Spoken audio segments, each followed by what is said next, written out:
پارا چنار کا کانفلکٹ بہت پرانا ہے۔ اس کانفلکٹ کو ہم میپ کے ذریعے سے سمجھنے کی کوشش کریں گے۔ یہ نقشہ جو آپ دیکھ رہے ہیں یہ کرم ایجنسی کا ہے۔ یہ جو ریڈ ڈاٹڈ لائن ہے یہ ساری کرم ایجنسی ہے اور اس کی 3 سائڈوں پر افغانستان کا بارڈر لگتا ہے۔ اس کے اوپر والی سائڈ پر اہل سنت آباد ہیں جن میں شدت پسند طبقہ یعنی طالبان اور ان جیسی تنظیمیں زیادہ آباد ہیں، اور اس کے بعد اس وادی کے اندر یہ پہاڑوں کے درمیان جو ایریا ہے یہاں پر زیادہ تر شیعہ آباد ہیں، اور اس کے بعد یہ جو کرم ایجنسی کا یہ جو لوور ایریا ہے یہاں پر اہل سنت زیادہ آباد ہیں، اور خصوصاً اس ایریا کے اندر طالبان کا زیادہ ہولڈ ہے۔ اب یہاں پر اگر ہم دیکھیں تو یہ علیزئی جو علاقہ ہے جہاں پر اکثر جھڑپیں وغیرہ رہتی ہیں، یہ شیعہ نشین علاقہ ہے، اور اس کے ارد گرد آپ دیکھیں یہاں پر زیادہ تر اہل سنت آباد ہیں جن میں زیادہ تر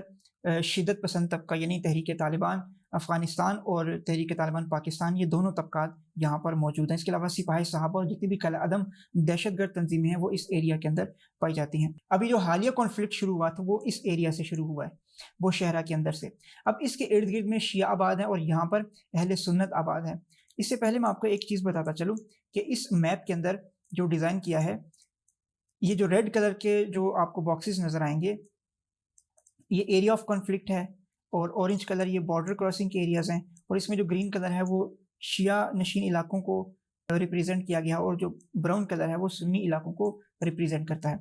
اب جو کانفلکٹ شروع ہوا تھا وہ بوشہرہ کے اندر سے، اس کے ارد گرد جو علاقے ہیں وہ شیعہ نشین علاقے ہیں۔ اب یہ جو علاقہ تھا مالی خیل جو دریا کے اس طرف ہے، اور جو بوشہرہ ہے وہ دریا کے دوسری طرف ہے۔ اب زمین کا جو مسئلہ شروع ہوا تھا وہ اس ایریا کے اندر شروع ہوا، اس ایریا کے اندر۔ اب یہ جو زمین کا جو ٹکڑا تھا یہ ایک شیعہ کی زمین تھی، اب اس کے اوپر اہل سنت کے انہوں نے اس کے اوپر کلیم کیا، اور اس طرح سے یہ جو واقعہ تھا یہ بڑھتا چلا گیا اور یہ جنگ میں تبدیل ہو گیا۔ اور جیسے ہی یہ تنازع جنگ میں بدل گیا تو ارد گرد سے جتنے بھی تحریک طالبان کے جو مختلف گروہ تھے ہمیشہ کی طرح اہل تشیع کے خلاف جنگ شروع کر دی۔ اب یہ جو اورنج کلر کے جو آپ باکس دیکھ رہے ہیں یہ اور یہ وہ ایریاز ہیں کہ جہاں سے طالبان افغانستان سے پاکستان میں ٹریول کرتے ہیں۔ اب دیکھیں بوشہرہ کے اندر جو واقعہ ہوا، طالبان یہاں سے ٹریول کر کے اس ایریا کے اندر اہل تشیع کو ٹارگٹ کلنگ کرتے ہیں، نشانہ بناتے ہیں اور انہیں قتل وغیرہ کرتے ہیں۔ اب اس ایریا کے اندر آپ دیکھیں، اب وہاں کے لوگوں کے بقول کہ یہاں پر یہ ایف سی کنٹرول ایریا ہے، یہاں پر ایف سی ہونے کے باوجود بھی طالبان آسانی سے ان بارڈرز کو کراس کر کے شیعہ علاقوں میں آ کر جنگ چھیڑنے کی کوشش کرتے ہیں۔ اب دیکھیں یہ والا جو علاقہ ہے تاری منگل، یہ علاقہ ہمیشہ جنگ زدہ رہتا ہے کیونکہ یہ بالکل افغانستان کے بارڈر کے قریب ہے،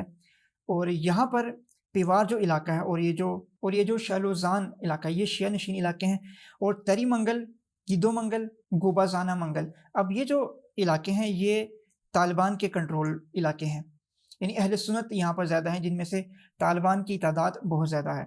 اب ان علاقوں کے اندر جو جھڑپیں ہیں وہ زیادہ ہوتی رہتی ہیں۔ اب دیکھیں یہاں سے بھی طالبان بارڈر کی طرف سے آتے ہیں، اس طرف سے بھی آتے ہیں، یہ علاقہ تو ویسے ہی طالبان کے کنٹرول میں ہے۔ اب یہاں پر وہ آ کر شیعوں کے ساتھ جو ہیں یہاں پر کافی زیادہ جھڑپیں وغیرہ ہوتی ہیں۔ اب لوکلز کے بقول کہ یہ جو علاقہ ہے جس کا نام چپری فوریسٹ ہے،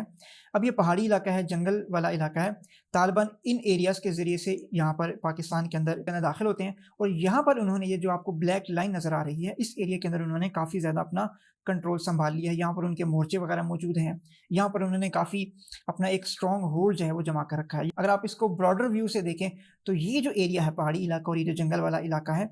اس طرف بھی اگر آپ دیکھیں تو یہ سارا علاقہ طالبان کے کنٹرول میں ہے، اور درمیان میں جو وادی ہے پہاڑوں کے یہ ساری شیعہ نشین ہے، اور درمیان میں دیکھیں یہ پارا چنار ہے۔ اس کے علاوہ لوور کرم میں دیکھیں تو یہاں پر اہل سنت کی تعداد زیادہ ہے، یہ والا ایریا بھی ٹی ٹی پی کے کنٹرول میں ہے، یہ والا ایریا بھی ٹی ٹی پی کے کنٹرول میں ہے۔ اب دیکھیں کرم ایجنسی میں جو مین روڈ جو آتا ہے وہ سارا کا سارا ان طالبان کے کنٹرول میں ہے، اور اکثر جو راستہ بند کرتے ہیں وہ یہ علیزئی سے جو آگے والا راستہ ہے بگن والا، یہاں پر وہ راستہ جو ہے نا وہ بند کرتے ہیں، جس کی وجہ سے اہل تشیع کو یہاں پر ٹریول کرنے میں کافی زیادہ مشکل ہوتی ہے۔ اور یہ جو صدا کا علاقہ یہ تو ہمیشہ سے جنگ زدہ رہتا ہے۔ اب دیکھیں کہ پہلا جو دھماکہ ہوا تھا اہل تشیع کے خلاف، جو سب سے پہلی جنگ شروع ہوئی تھی وہ اسی علاقے سے ہوئی تھی، اور یہ علاقہ بھی زیادہ تر جنگ زدہ رہتا ہے۔ اس کے بعد جو ایمبولینس کو روکا گیا تھا وہ ویڈیوز آپ نے دیکھی ہوں گی، وہ کوہاٹ اور ہنگو کے درمیان ایک علاقہ تھا، وہاں پر ایمبولینس کو روکا گیا اور اس کے اوپر پتھراؤ کیا گیا۔ اب اس کا تھوڑا پس منظر جاننے کی کوشش کرتے ہیں کہ یہ آخر طالبان یہاں پر آ کر کیسے بسے۔ آغاز میں یہاں پر اہل تشیع کی تعداد کافی زیادہ تھی۔ افغان سوویت جنگ میں جب پاکستان نے مجاہدین کو تیار کر کے افغانستان میں بھیجا تو افغانستان میں جب سوویت یونین کو شکست دی اور اس کے بعد وہاں پر امریکہ کا ہولڈ ہوا، اور امریکہ نے جب طالبان کے خلاف آپریشن شروع کیا تو بہت سارے طالبان افغانستان سے اس ایریا کے اندر خیبر پختونخوا کا جو سارا علاقہ ہے، خصوصاً یہ جو کرم ایجنسی والا علاقہ ہے، یہاں سے یہ ٹریول کر کے اس ایریا کے اندر آ کر بسنا شروع ہوئے، بلکہ اہل تشیع نے وہاں کے جو افغانستان کے جو ریفیوجی اہل سنت لوگ تھے ان کو پارا چنار کے اندر اور اپنے ارد گرد کے علاقوں کے اندر انہیں رہنے کی جگہ دی۔ اور امریکہ نے 9/11 کے بعد جب افغانستان کے اندر باقاعدہ آپریشن شروع کیا اور تورا بورا کا جو آپریشن تھا وہ شروع کیا، تو بہت سارے جو افغانستان میں طالبان کے جو لیڈرشپ تھی وہ اسی علاقے کے اندر آ کر انہوں نے اپنے مورچے قائم کیے، یہاں پر اپنا جو اسٹرانگ ہولڈ ہے وہ قائم کیا، اور پاکستان سے افغانستان اور افغانستان سے جو طالبان پاکستان آتے تھے وہ اسی ایریا کو استعمال کرتے تھے، اور یہ چیز اہل تشیع کے لیے بہت زیادہ خطرناک تھی، یعنی کہ وہ نہیں چاہتے تھے کہ طالبان جو اینٹی شیعہ ہیں اور امریکی مفاد کے لیے کام کرتے ہیں وہ اس علاقے سے گزریں۔ اگر وہ اس علاقے سے گزرتے ہیں تو ظاہر ہے وہ شیعہ کے لیے ایک ناامنی کا باعث بن رہے تھے۔ شیعہ جو قبیلے ہیں اس کے اندر، اس میں خصوصاً جو توری قبیلہ تھا وہ اس کے خلاف کافی اس نے آواز اٹھائی، اور اب طالبان حکومتی سرپرستی میں اس علاقے کو آہستہ آہستہ اس کا ڈیموگرافک جو ہے وہ چینج کرنے کی کوشش کر رہے تھے اور کر رہے ہیں۔ جیسے اسرائیل میں ہوا کہ آہستہ آہستہ انہوں نے فلسطینیوں سے زمینیں خریدنا شروع کی، پھر آہستہ آہستہ انہیں ان کی اپنی زمینوں سے انہیں نکالنا شروع کیا، اور پھر باقاعدہ انہوں نے اسٹریٹجی کے ساتھ پورے فلسطین کو اپنے قبضہ میں کر لیا۔ بالکل سیم یہاں پر بھی کچھ اسی طرح کی گیم کی جا رہی ہے کہ یہ جو علاقہ ہے یہ شیعہ اکثریتی علاقہ ہے، اس کے اوپر افغانستان سے طالبان کو لائے گا۔ جیسے پی ٹی آئی کی حکومت میں خود عمران خان صاحب نے کہا تھا کہ ہم افغانستان سے 50,000 جنگی فائٹرز کو پاکستان میں لا کر بسانا چاہتے ہیں، اور اس منصوبے کا اظہار انہوں نے کھل کر کیا تھا کہ وہ پاکستان میں 50,000 طالبان کو باقاعدہ آفیشلی رسمی طور پر لا کر پاکستان میں بسانا چاہتے ہیں۔ لیکن یہ تو ایک رسمی اعلان تھا، لیکن غیر رسمی اگر آپ دیکھیں تو افغانستان سے روزانہ پاکستان میں ہزاروں کی بنیاد پر جو طالبان ہیں وہ آ کر یہاں پر کاروائیاں کرتے ہیں۔ اب یہ تو واضح ہے کہ وہ پاکستان میں آتے ہیں، شیعہ کو تو وہ ٹارگٹ کرتے ہی ہیں، لیکن ابھی وہ آہستہ آہستہ پاکستانی فوج، پاکستانی پولیس کے خلاف بھی وہ بہت سارے آپریشن کر چکے ہیں۔ اب جیسے میں نے آپ کو بتایا کہ حالیہ جو کانفلکٹ ہے وہ بوشہرہ سے شروع ہوا، کہ یہاں پر ایک زمین تھی جو کہ ایک شیعہ فرد کی تھی، اور اہل سنت کے ایک فرد نے کہا کہ یہ زمین ہماری ہے، اور یہاں سے یہ معاملہ بڑھتا گیا اور یہ جنگ میں تبدیل ہو گیا۔ یہ بات واضح ہے کہ وہاں کے جو اہل سنت ہیں، تکفیری اور ناسبی نہیں، وہاں کے جو اہل سنت ہیں اور جو شیعہ ہیں وہ آپس میں مل کر رہنا چاہتے ہیں۔ طالبان کے آنے سے پہلے وہاں پر جو اہل سنت کا طبقہ موجود تھا اور جو شیعہ وہاں پر موجود تھے وہ آپس میں مل کر ہی رہ رہے تھے، لیکن طالبان کے آنے سے وہاں پر ناسبیت اور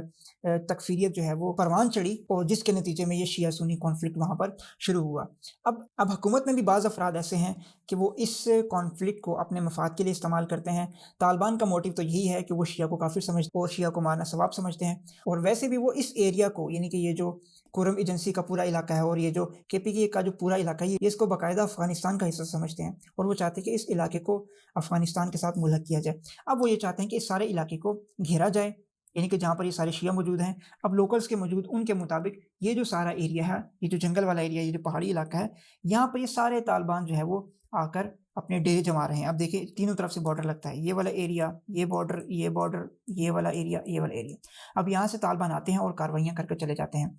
اب اس کے مقابلے میں ظاہر ہے شیعہ تو ہاتھ پہ ہاتھ دھرے بیٹھ کے رہ تو نہیں سکتے تھے کہ ان کے خلاف 2007 کے اندر، 2014 کے اندر، اس سے پہلے 1970s میں اہل تشیع کے خلاف جو ہے نا کھلم کھلا جو نسل کشی کا جو ایک پروگرام تھا وہ شروع کیا گیا طالبان کے ذریعے سے، کہ یہاں پر اب حکومت بھی مدد نہیں کرتی اور حکومت بھی آ کر باقاعدہ کوئی یہاں پر انتظام نہیں کر پاتی، تو ظاہر ہے خود شیعہ نے اپنی حفاظت کے لیے یہاں پر بندوبست کر رکھا ہے کہ جب حکومت ہماری حفاظت نہیں کر سکتی تو ہم خود اپنی حفاظت ضرور کریں گے، اور یہ پارا چناریوں نے ثابت کیا ہے کہ وہ بغیر کسی بیرونی مدد کے وہ اپنی حفاظت خود کرتے ہیں۔ لیکن یہاں پر جو مسئلہ شروع ہوتا ہے وہ لینڈ ڈسپیوٹ سے شروع ہوتا ہے، اور یہ بڑھتا بڑھتا تکفیری اس سے فائدہ اٹھا کر شیعہ سنی جنگ بنا دیتے ہیں، لیکن جب تک شیعہ قتل ہوتے رہتے ہیں تب تک کوئی اقدام نہیں کرتا، لیکن جب جواب میں شیعہ ہتھیار اٹھاتے ہیں تو اس وقت حکومت بھی درمیان میں آ جاتی ہے، جرگے بھی آ جاتے ہیں، اور باقی طبقات بھی آ کر جنگ بندی کرنے کی کوشش کرتے ہیں۔